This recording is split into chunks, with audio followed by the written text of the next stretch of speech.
And we're live, everybody. Everybody, welcome to the Mob Brothers Present Sunday Spotlight. A chance for us to introduce talented people to you in a new light to the community. And tonight we're going to welcome our guest, Brion the Observer. We'll have an interview, and before we change gears into something else, with me as always, I have my host, Mox Rocks. How you doing tonight, bro? Pretty good, bro. Hey, everybody, how y'all doing? Hello to everybody in the chat. And tonight our guest, I said, Brion the Observer. How are you tonight, Brion? I'm doing all right. How are you guys doing? I'm doing good, man. Appreciate you coming on the show with us. Oh, no problem. No problem. My pleasure.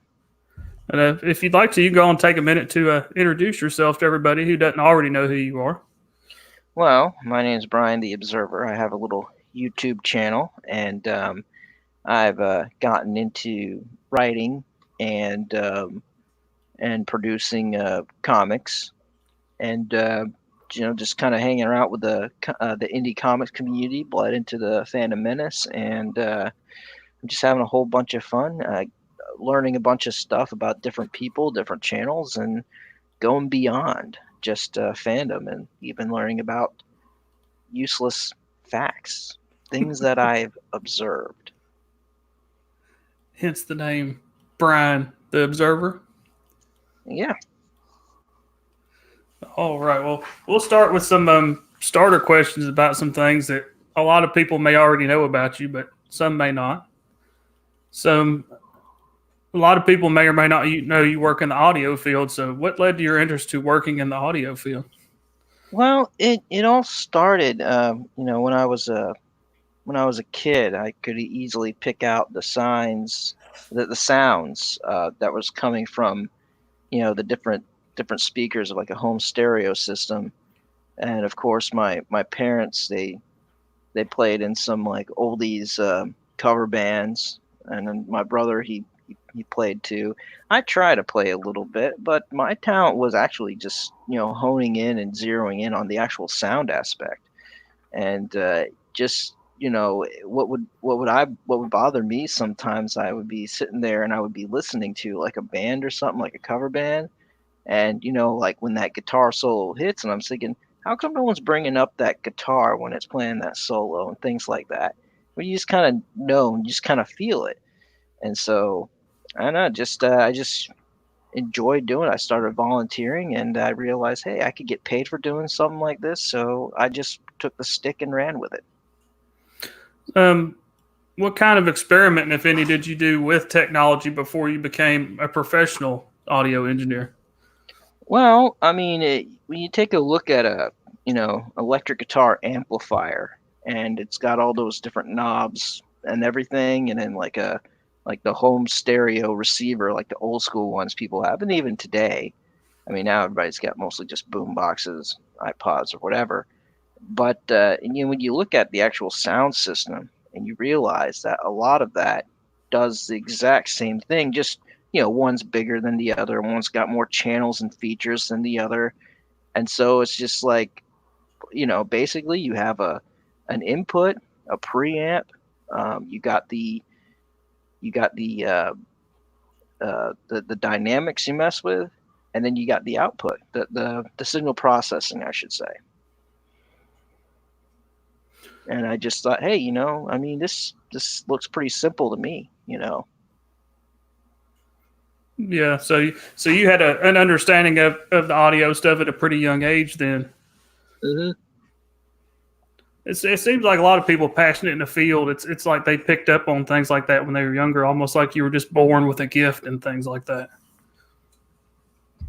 Well, yeah, that's one thing is, if something comes natural to you, just do it.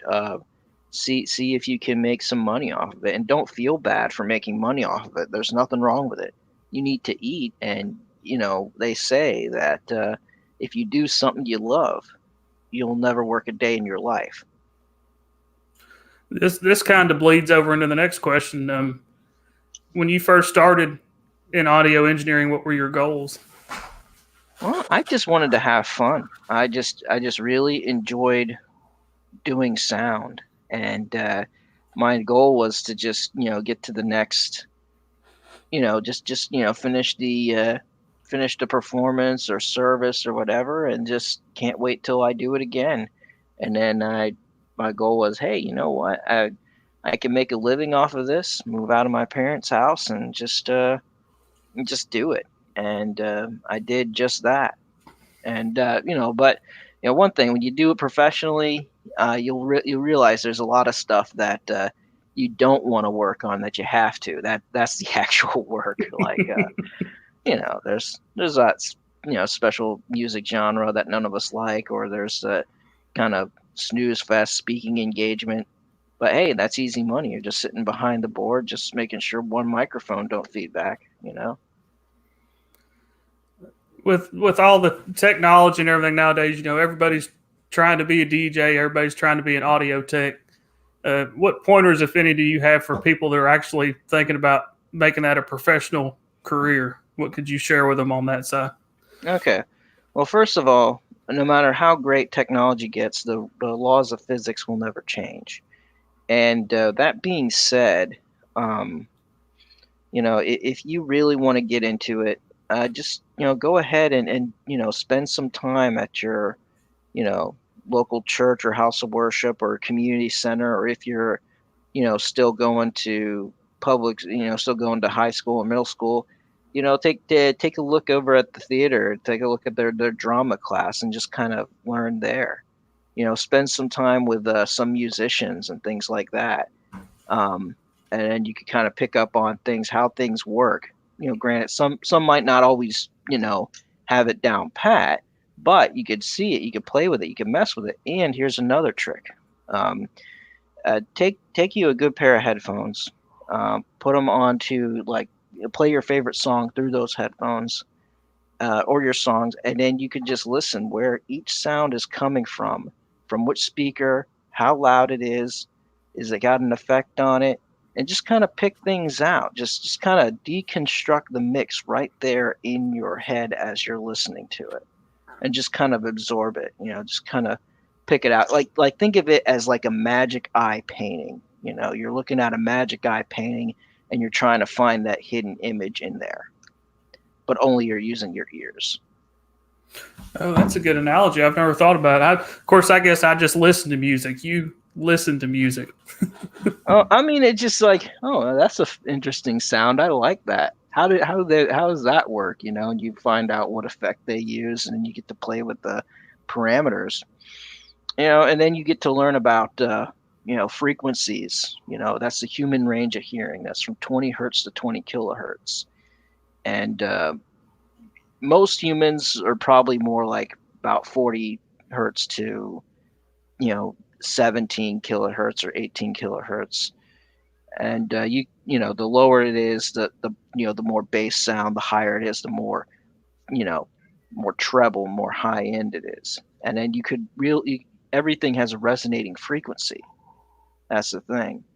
So you just sit there with a you could do that with an RTA analyzer, or you could do it by experience. It's like, man, this sounds so muddy in this room, maybe I could take out these frequencies and whatever. Oh, that clears it up because of the you could use the room to your advantage. That's another thing.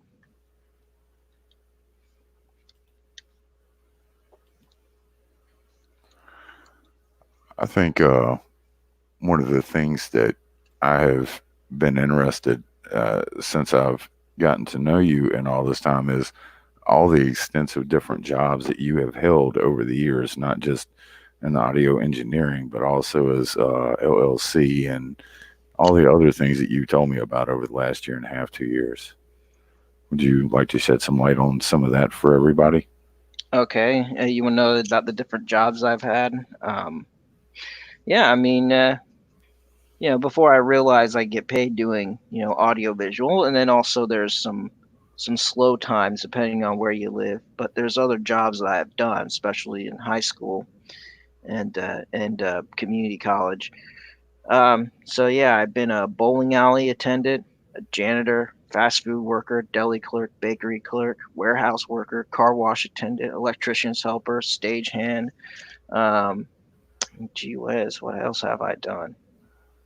Um, oh yeah, I've worked in just kind of doing like a installing cable, which does bleed over into doing infrastructure, AV cable termination. I did a little bit of ditch digging too. Just sometimes I did stuff just to pay the bills, or saw that it was a quick cash grab, just to get by, or like say, hey, help me with this project, Brian, and I'll I'll give you some dough or whatever. Man of all trades. Oh, So, hold on. I just gotta address one thing I see in the chat, Jeffrey Nelson. Yes, yes, yes, yes. People do see sound and see music in their head. I do. I see sound is in colors, as on a color spectrum. Um, and so yes, I believe that. I 100% believe it. Some people will deny it, but that is 100% true, at least in my experience. I know have never had a stroke or anything, but my mother did a few years ago. And one of the strange things about stroke victims is that they can actually see sounds and like smell colors, and all kinds of strange audio visual changes can occur. Right. But I mean, I don't know anything about smelling colors. Hopefully, I won't get a stroke to know. But I hope not. That I don't know how that would help in your field, but definitely not. I can just imagine myself. No, it's horrible to joke about, but yeah. So let me ask you, looking back now, you've had quite a few years in the audiovisual field, and what would you wish you had known then about the field that you know today, looking back? Well, I wish I would have known that that there would be this kind of just like any other place. It's not what you know, it's who you know. Well, what you know really does help, but you do come across some people that have really that are egotistical, as well as people that are the nicest people in the world. And it's all about the image, and it's all about how you carry yourself. Me, I'm just kind of laid back, and that if I would have been a little bit more, what's the word, a little bit more forthright in my countenance, I probably would be in a different spot right now. Would that make me any better or worse? No. It would just, my pockets would be just lined better. That's just how it goes. And it's nice to be laid back when you can, but once you're outside those walls, you're going to you're going to come across people that just expect a certain way, and you have to conform to how they want things done, or you have to carry yourself how they all the people they elevate. You got to kind of maybe conform just a little bit. It's a juggling act, just like everything else. I guess with every trade there comes pitfalls to it that make the trade not so fun sometimes. Yeah, and it's your willingness to either compromise or not. And also another thing I probably would have done is I probably would have knowing what I know now, actually, I probably would have taken some loans out at a very young age, and just started my own business at that point. Not a bad idea. Speaking of businesses, you have an LLC. Would you like to tell everybody about that? Well, when I came back to Florida, I wanted to, I wanted to, I didn't like the idea of working for someone else again. I started my LLC, and I was going to do it just exactly that. I was going to maybe have my own company, or open up my own club or something like that. But where I'm at right now, the market, it would have been like, I really probably shouldn't have started one, but I'm glad I did because I used it for something else. The market is just it would be very hard for me to like put my I'm not gonna say hard for me to put myself out there. It's just it's a very competitive. Someone's got a Let's put it this way. Someone's got a monopoly on the market that I'm currently in right now. And the closest other markets are, I have to compete with well known and well established companies. Um, so that's about it. As far as the club thing, they keep closing down here. I don't know why.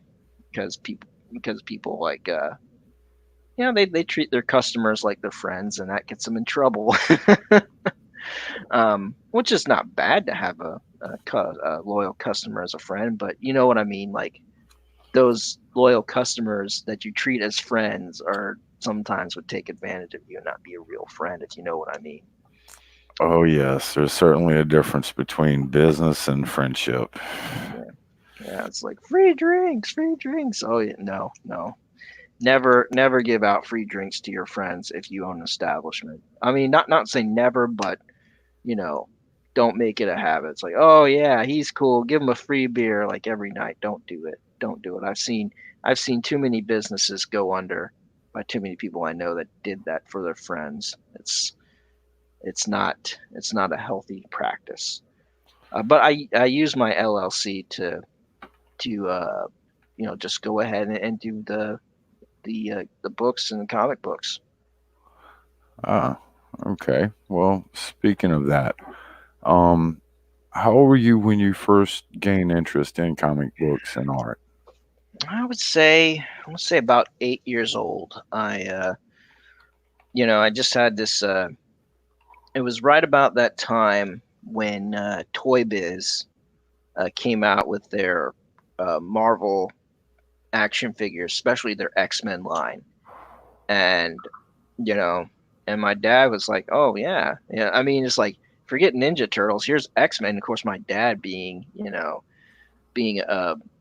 about that age, in the '60s, about 8, 10 years old, and coming up, and he basically collected all the comics that were the milestone that changed the game. The first editions of Marvel comics, like the first issues of the Fantastic Four, X-Men, Hulk, Spider-Man, you name it.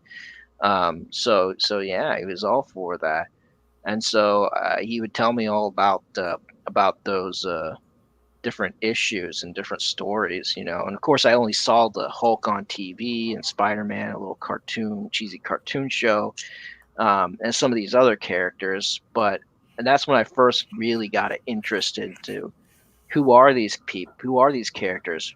What do they do?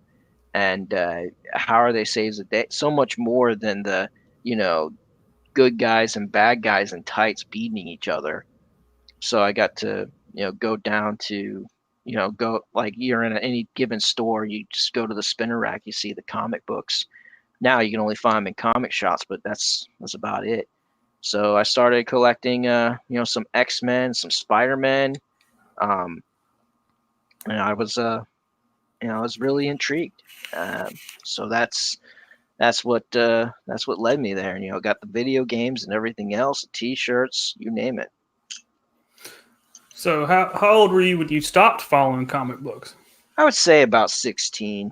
You know, somewhere between my early to mid teens, I would stop. Collecting comic books. I might buy one every now and then, or there might be a promotional thing with, like, say Pizza Hut did some promotional stuff. But basically, video games 100% replace comic books. So we learned how you got into the mainstream comics. What led you to the indie comic community? Okay, well, about let's see, about 2011. You know, I've been married for. I'm not married yet. No, I was engaged, but I've established myself as like, okay, this is my life now. It's like, okay, I'm gonna go to this comic book shop, see what's what, because I haven't picked up comics in a long time. And this was not too long after Disney had acquired Marvel, so I was curious how things would change. And I started collecting some comics, and over that year, I started noticing a lot more dialogue and exposition over the stories. And I started to realize, why am I paying, for this? I don't pay for words in front of me. I'll buy a book if I wanted that or something. And this is before everything got woke. It was just way too much exposition. Yeah. So I was like, all right, I'm done, And then let's fast forward to, I'm gonna say the end of 2016 into 2017. Um, I started hearing about the Fox Disney merger. So I started following that. I was like, okay, well, they're gonna go all out. It's like they'll probably ruin things more and whatever. Um, and so uh, going down the rabbit hole from time to time, it's not gonna happen. All this other stuff. And I started hearing about all these legacy characters and how Marvel got really stupid woke. It's like, wow, really? And then one thing led to another, and I stumbled across, and this is, yeah, and I stumbled across a Yellow Flash comic review, I believe, and he completely like reviews this one X-Men comic where it's just nothing but Kitty Pryde preaching to the X-Men about their social responsibility and yada yada yada, and he's just reviewing it, and he's like, you know what, this is garbage, and he just tears it in half.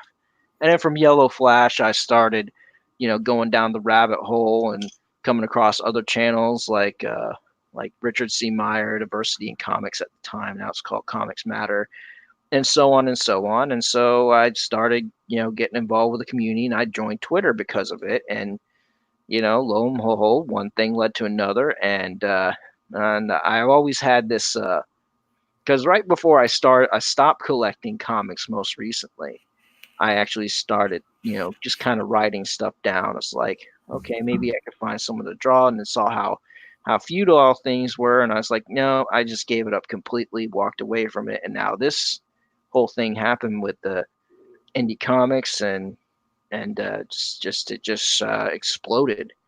And so it's like, well, maybe I'll just, maybe I'll try to live this dream and give it another shot and see what comes up. And so here I am. Well, speaking of that, how did you bump into the artist for Clone Wars, Zoran? I'm sorry, I don't know how to pronounce that exactly. Oh, the Comic Wars. Yeah. Yeah, Zoran. Yeah. Well, we were in the same Discord server, and we're kind of talking, and I had by that time decided to put something up on Amazon, and I just just drew and traced and whatever, and just put a direct publishing on Amazon, which anyone can do. Just type in KDP on your little search bar, and lo and behold, if you have an idea, you could just put it up on Amazon. There's a book, boom, there it is. Whatever, direct publishing. Now the return ain't that great, but hey, it's whatever. So I had this idea, and I really enjoyed the concept of it so much. I didn't want anyone to steal it, so I published it, and then I filed the copyright for these characters that I created, and it's still there. You can still get it. It's called The Venture Club. It's up on Amazon. It's not. I mean, the art in it is not that great. I'm not the best, but I showed it to Zoran, and he's just like he was intrigued. He was intrigued. And he's like, I want to draw for you and whatever. It's like, maybe do an Indiegogo. I was like, okay, but keep in mind that let's I'll do this. But I I don't really have that much dough to pay you up front. I mean, it's one of those things where I gotta pay you once I know it. It looks like it's going to get funded. It's like, yeah, no, I want to do this for fun. I want to, and he showed me his project he was doing, the Comic Wars, which had just about everybody in indie comics at the time. The people that were just doing their thing. And so I had, and he was going to put it up on Indiegogo, and he kept hitting a wall because he lives in Eastern Europe. So he couldn't get a straight answer from his government because he had to set up a business and everything else like that.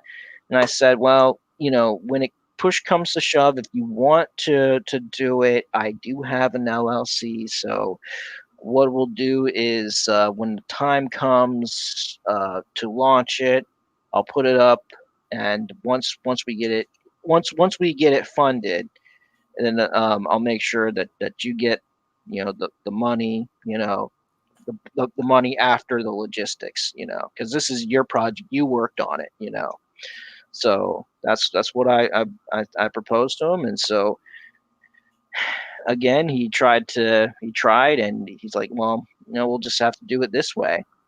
So and that's how we have the Comic Wars up on Indiegogo. So and and I recommend to everybody, when you go into business for yourself, set up an LLC. It's the easiest thing you can do, because if you do it as a sole proprietor, the tax difference between a sole proprietor and an LLC, I want to say, is 5% right now. Oh, wow. So yeah, that's why. I mean, it's the same rules, really. It's almost the exact same rules, and also being a LLC or S corp or whatever will give you an extra layer of protection. So any assets that someone wants to come after will be your business assets, not your personal assets like your house or whatever. You do a sole proprietorship, that's everything you have is on the line. Let's put it that way. Yeah, that's very good advice, not just for the tax side of it, but for protecting your personal assets, which to me would be even more important. Speaking of Zoran, is there any other projects that you and Zoran are working on? We're working on. Well, I wrote the script to it. He's drawing it right now. It's called The Venture Force. Renaming the name of the group is a Venture Club, calling it The Venture Force. The canon is changing. So if you were to get the Venture Club that's on Amazon, just know that the canon itself is changing, but you'll see a lot of the characters and personalities have not. So actually getting it drawn by someone who can draw really well, who's way better than I am, that's for sure. And gets there things like perspective and everything, and you just do like a quick sketch and it looks professional. That to me is fantastic. I like working with Zoran. He, it doesn't look weird. It looks good. It looks great. And then we also got Tina Tomazuski, the colorist for the Black Forest, is our colorist. So that's we're really happy about that. I know at least Mox and I, and probably quite a few people in the chat know and love Tina. And have been around Tina quite a few places. She's a great colorist. Oh yeah. And speaking of which, if you didn't get your copy of Black Forest, make sure you send Mike Engerhauser a direct message. So you let him know. I got my copy. I enjoyed it. I read it. I enjoyed it. I'll probably do a review on the book tomorrow on my channel. Oh, okay. If there was one thing you could change about the indie comic model that's in place now, what would it be? Well, it's interesting you should ask, because something is changing as we speak, which is something I really wanted to see happen by this time, if not somewhere around this time. Right now, the indie comics model is this crowdfunding model, especially in the circles we run in. And you kind of have to do your crowdfunding model to make sure everybody gets paid. Everybody who put the work in needs to get paid. It just goes without saying. But the problem is they rely on the crowdfunding model as the sole purpose, the crux of it, like the end all be all. Well, that's good for the for the finance side of it, for the creator side of it, whatever, but it's not that good for the overall customer, because you got to think as the people that back your book, not so much. Well, you do got to think of them as customers, but you also got to think of them as backers that believe in your project. That's why they are getting the special first edition of your project. Then with that, you should probably go get some cheaper prints and maybe put them in stores, or sell them on Etsy. Like I know there's a few guys that sell them on Etsy. I met at cons. But now Peter Samedi, I don't know if you're familiar with Alterna Comics. He sells his comic books from his imprint in stores for $1.50 because it's on newsprint. So he has just announced at the end of last month where he's gonna open up his print shop to anyone, just about anyone. I mean, up to 80 pages on newsprint. It won't be an alternate official imprint. It'll just be you're just using their print shop. So you have you could get up to 80 pages on staple stitch, 95 cents a copy for the staple, or 97 cents a copy, or up to 80 pages. Like a 32-page book would be 50 cents a copy. But and a minimum order of 500 copies. So it depends. You can go to Kablam or Print Ninja. You can get it on a little bit higher quality paper. You would pay a lot more, but the price point, you just can't beat it.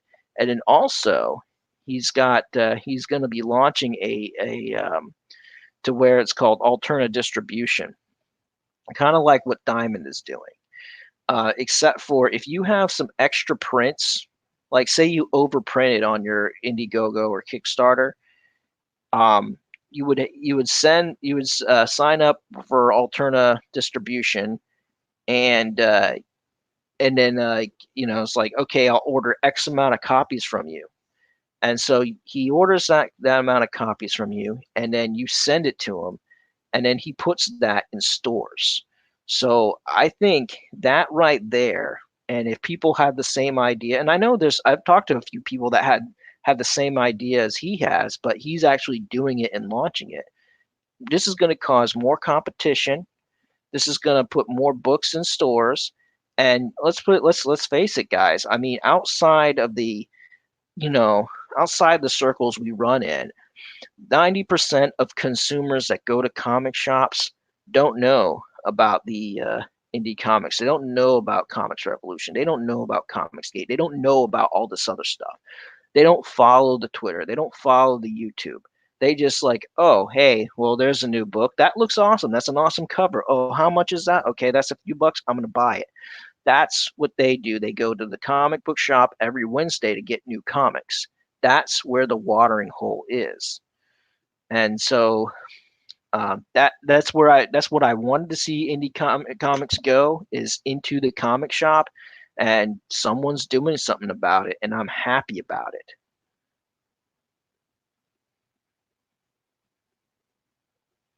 That's awesome. If the opportunity is there to have so many printed so cheap, like you said, you could go to Etsy, your local comic book shops, you could try to get them distributed locally. I mean, that's going to open a whole new market for everybody.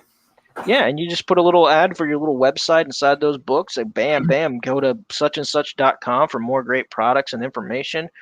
You put your Twitter handle there, your YouTube channel, whatever, and there it is, which I know everybody does anyways when they get a book printed.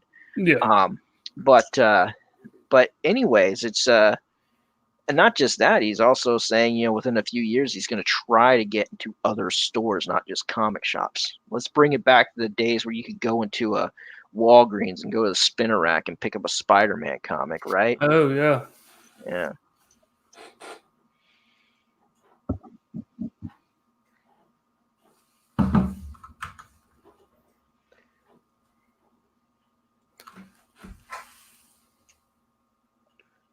Dead ad doctor. I was waiting for Mox to come back It's in. all right. It's all right. Hello, Oh, Mox. I'm sorry. I didn't realize I was muted. Yeah, I'm sorry. I did that earlier. Oh, my bad. When you jumped in earlier, I was talking and I was like, oh, I'm muted. I'm sorry about that. My bad. We're a very professional show here, Brian. Yeah. That's all right. No, So it's cool. if you could break down a top 3 artists in the world, whether it was comic, oil paintings, digital, in any field or genre, who would be your top 3 in the world of artists right now? Okay, top 3 artists. Okay. Well, as far as comics go, I would say, Rob Liefeld would be a good one. Just because I not just his art, but I like his business mindset. To be honest with you, let's see, living in the world right now. Okay. Well, just your top 3, living, dead. It doesn't matter. Oh, it doesn't matter. No. Oh, just top shoot. 3. I always liked Picasso just because he just did what he wanted, and I respect that. And he could you saw like his he could do things very detailed, and then with like his blue period, and then he does the cubist stuff. Let's see, another artist I really like is Jack Kirby.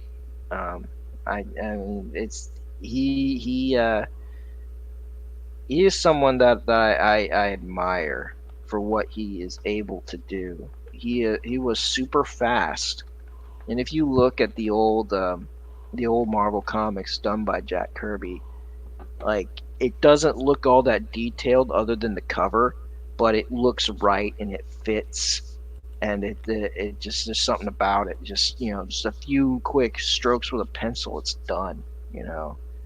But granted, he's been doing comics since the Golden Age, before Marvel. So I'd say, yeah, Jack Kirby, Rob Liefeld, and Picasso, I would have to say. Cool. Maybe Dali, but Dali's a little weird. Yeah, but he had some very interesting art. Oh yeah, he did. I like Dali though.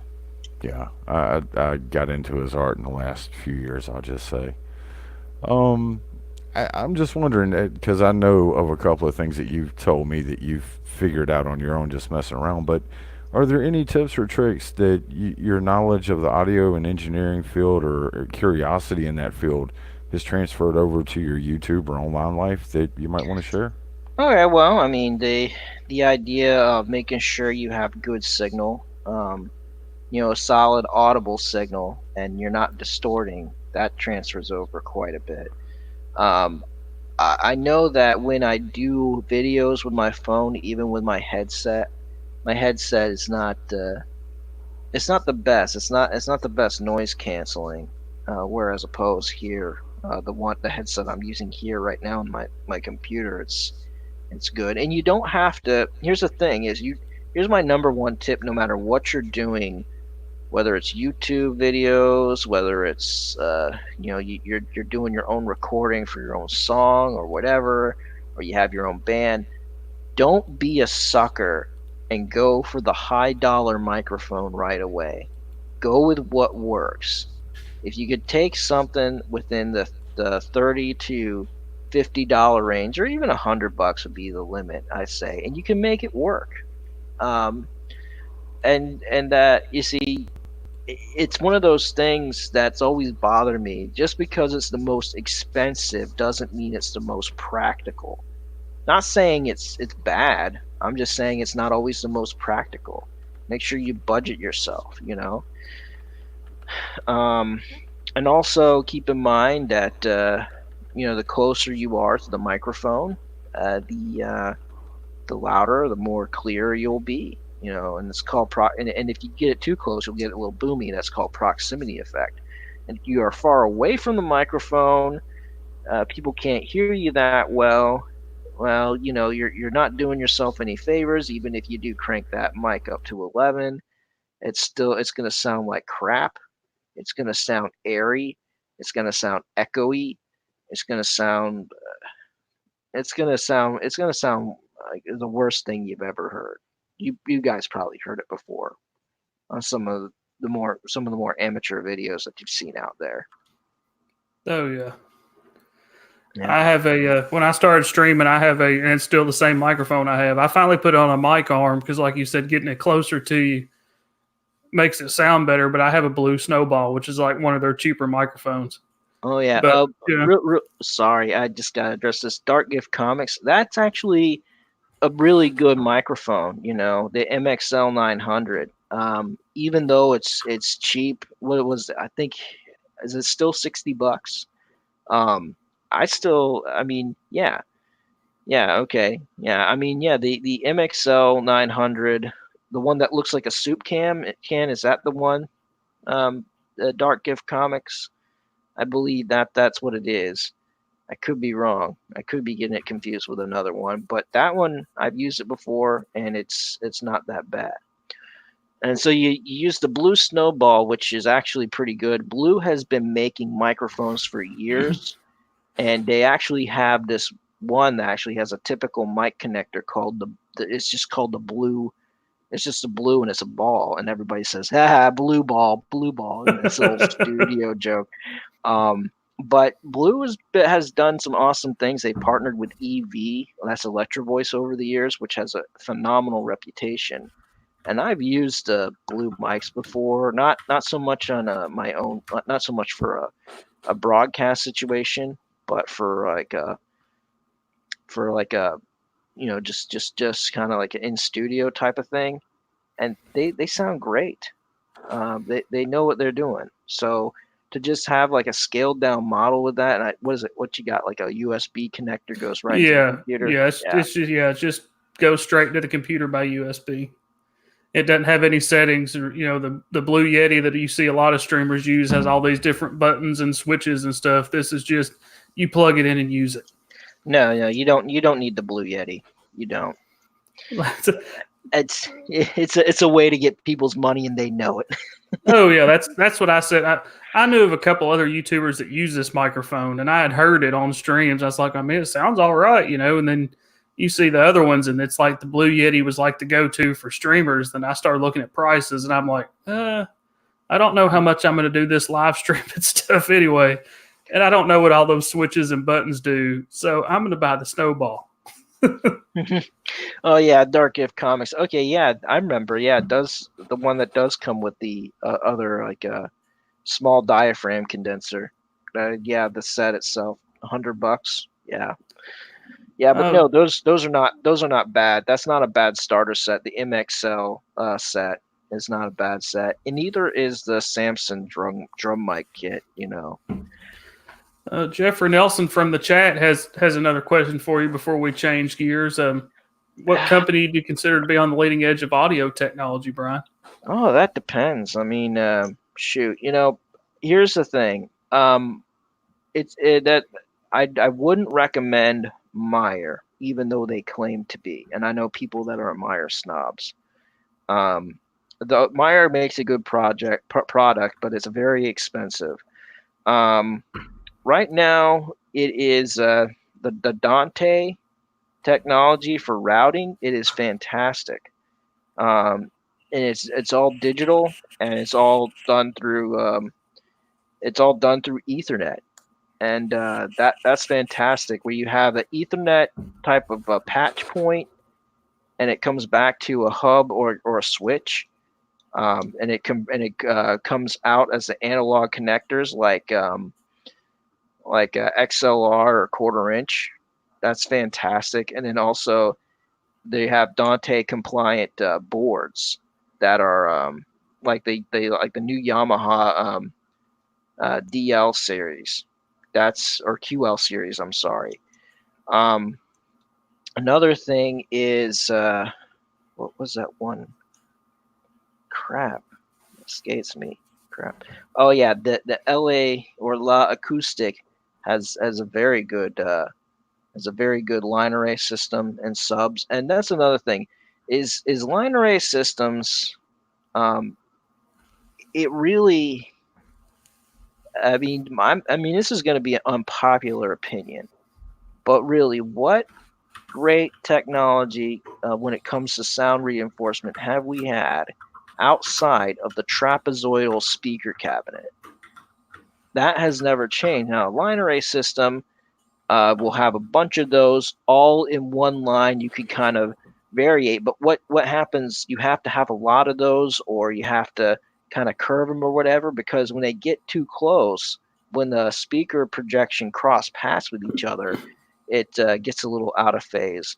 And thank you, DJ Odyssey, for subscribing. I really do appreciate that. Go on. No, DJ Odyssey's a great guy. He's an actual radio DJ. Cool. That's fantastic. If you didn't have anything else to add to that, we're about to turn the wrenches and change gears to another part of the show, unless you had any final closing things for the interview that you'd like to say. Yeah, the Comic Wars on Indiegogo. It is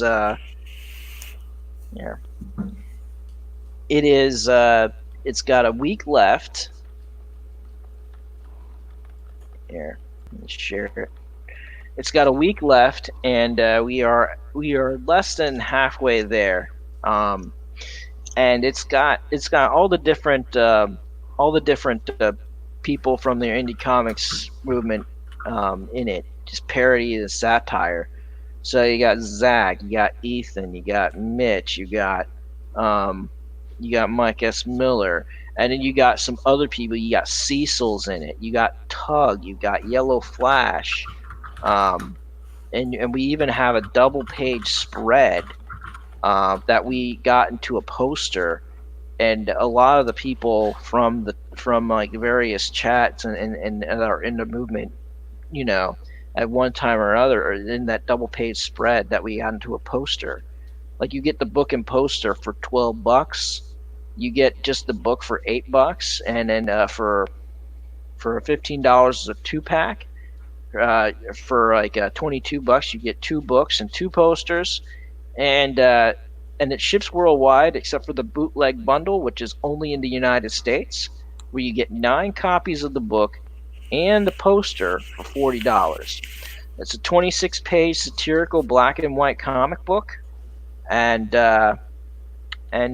we got the 17 by 11 poster, and you got all sorts of familiar faces, and this double-page spread, which is just, and the premise of the story is Captain Snowflake takes over Comicsville, and they're like, what have you done with our beloved heroes? Oh, well, it's not for you anymore. Go away. It's like, okay, well, we'll make our own. It's like, no, you can't do that. Then it becomes one big battle, and there's all sorts of cameos. Like I said, there's even another double page spread where it has people from the Fandom Menace in it. Some of the bigger heads in the Fandom Menace. So it's just a very fun book, a parody, a satire. And I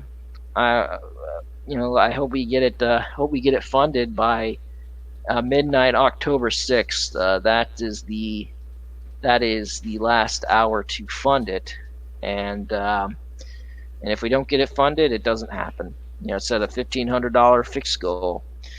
And with so much stuff that's been going on with it, I'm not going to get into the details with the indie comics movement. It's kind of been a schism. That's all I'm going to say about it. And if this was last summer, I think this thing would have been selling like hotcakes.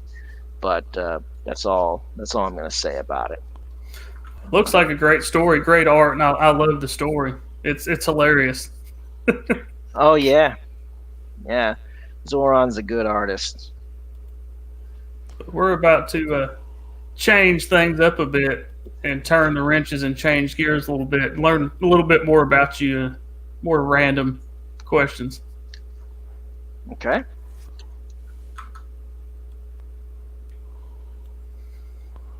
This is the part of the segment we like to call This or That. We'll just ask you questions with two answers, and you just pick one or the other. It's just kind of a way for people to learn a bit of random stuff about you that they may or may not know, and it may or may not help them know you better. Just something fun we like to do. Okay. So, pencil art or digital art?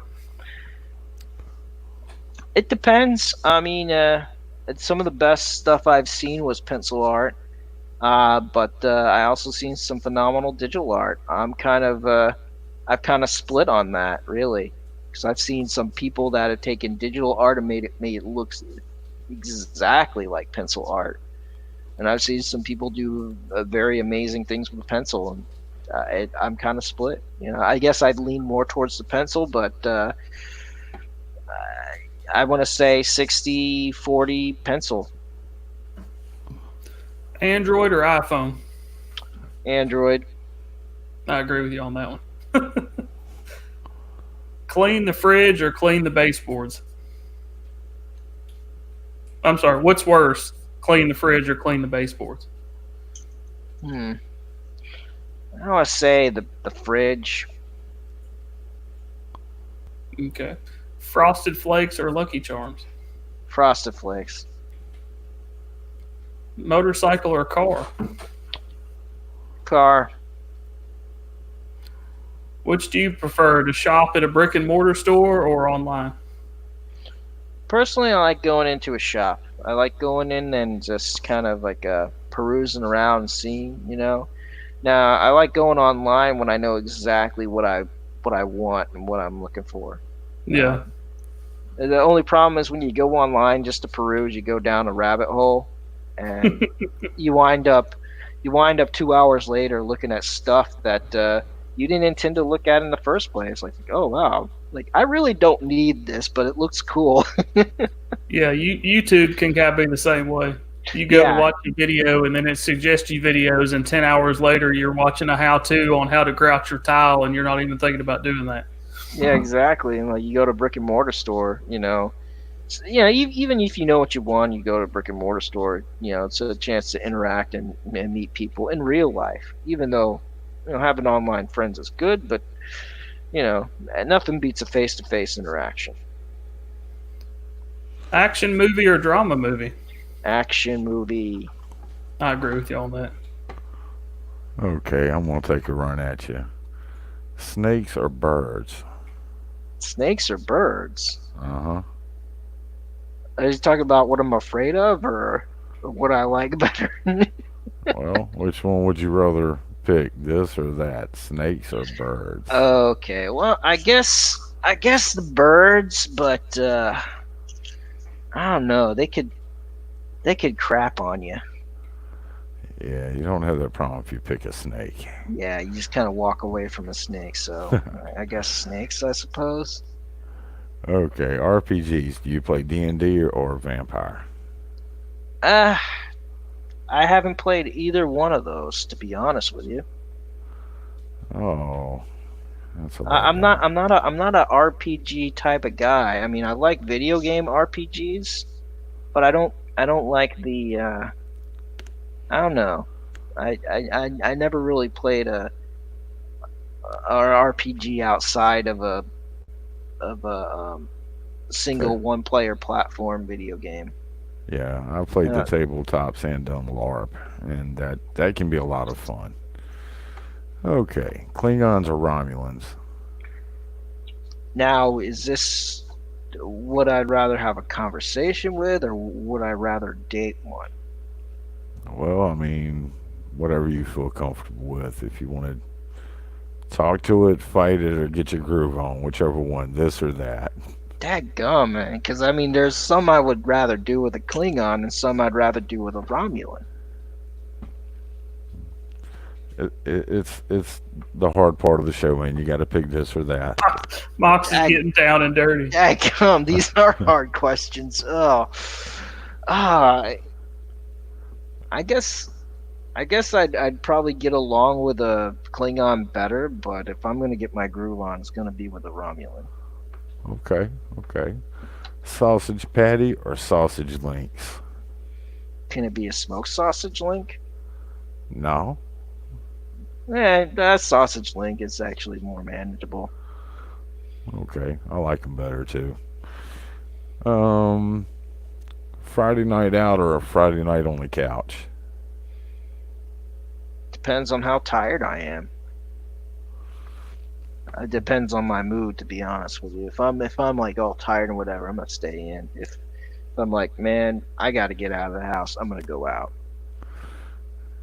Yeah, I'm kind of the same way nowadays. Okay, this is my last one before I'm gonna throw it back to Han. Live in a houseboat or live on the coast? Well, I lived on the coast for a lot of my life, and I never lived on a houseboat. Uh, how long do I have to live on a houseboat? Well, I guess till you don't want to or until a tsunami comes, either one. You know what? I'll take a houseboat because, I can get away from people. That's true.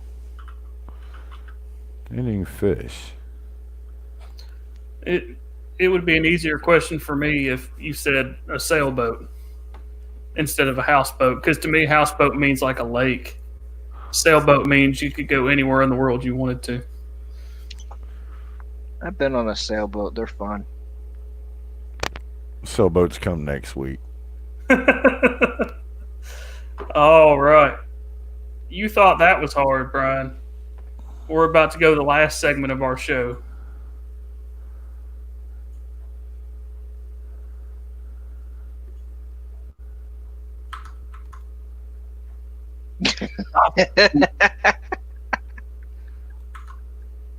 This is the end of the show we like to call Das Boot. It's similar to this or that, but if you get the question wrong, we kick you off the stream. Okay. We will bring you back to let you do your closing and tell us about yourself and all that. But we're going to go on and get into it.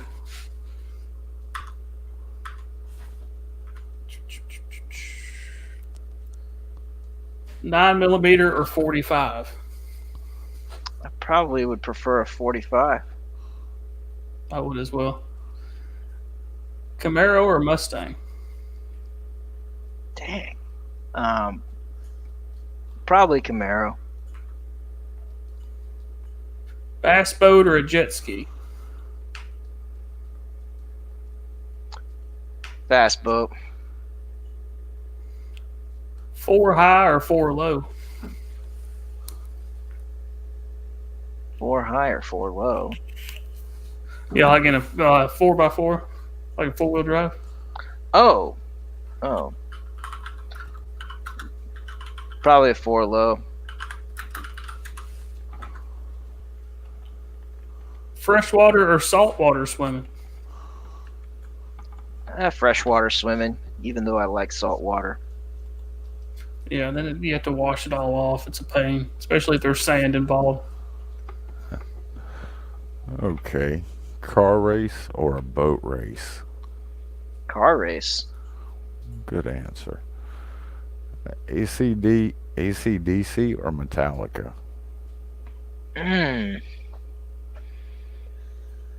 I'd have to say Metallica. Artificial lure or live bait? Live bait. Yeah, good one. Paper targets or tin cans? Depends on what I'm shooting it with.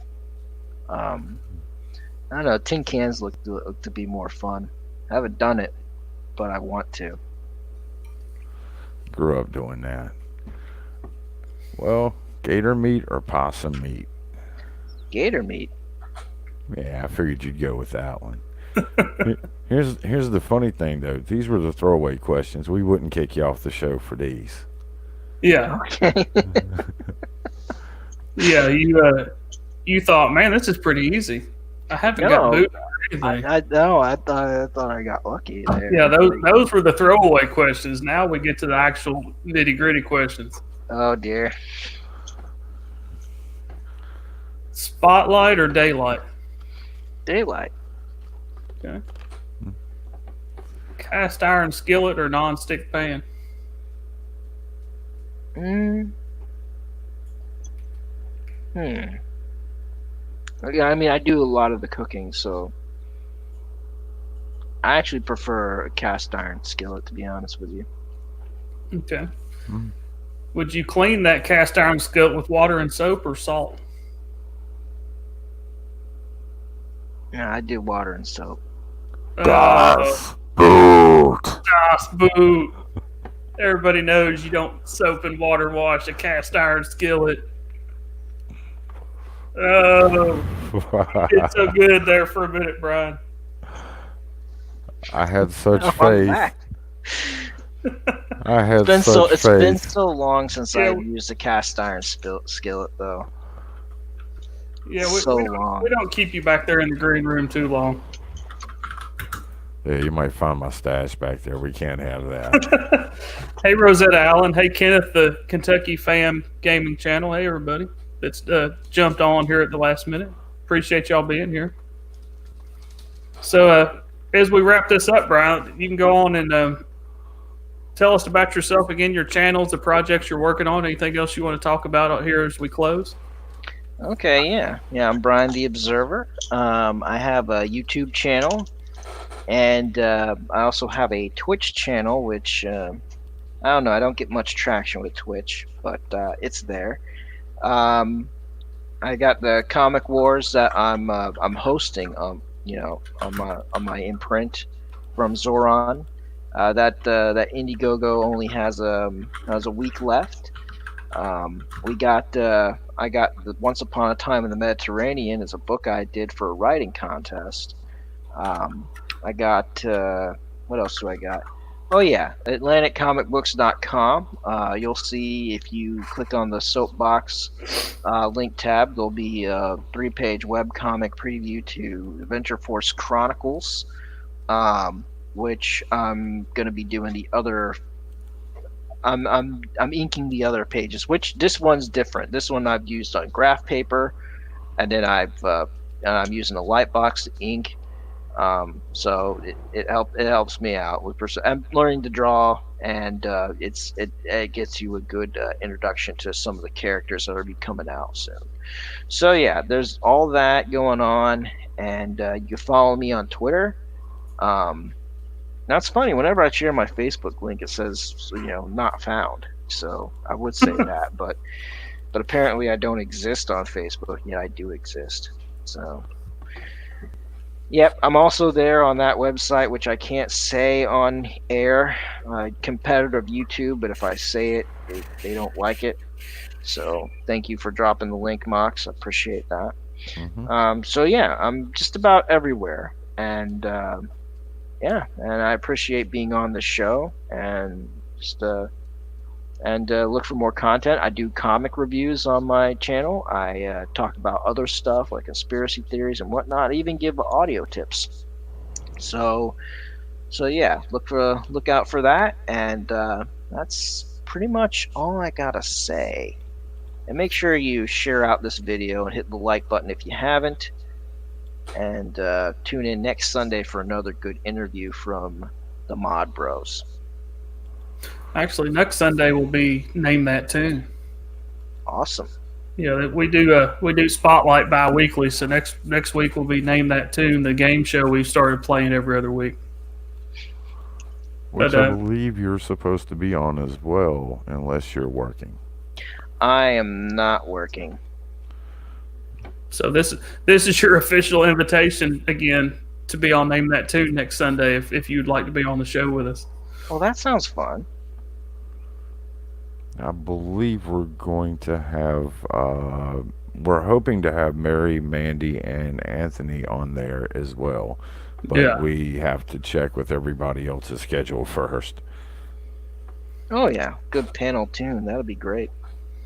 But everybody in the chat, if you don't already know Brion the Observer, I'm sure many of you have seen him around YouTube. This is the first time I've actually talked to him, but we've run into each other many places around YouTube and talked in chats, etc. If you're not already subscribed, go subscribe to his channel. Check out his campaign that he's hosting, and you'll also find at the bottom of our the card for this stream people we've listed as friends of the stream.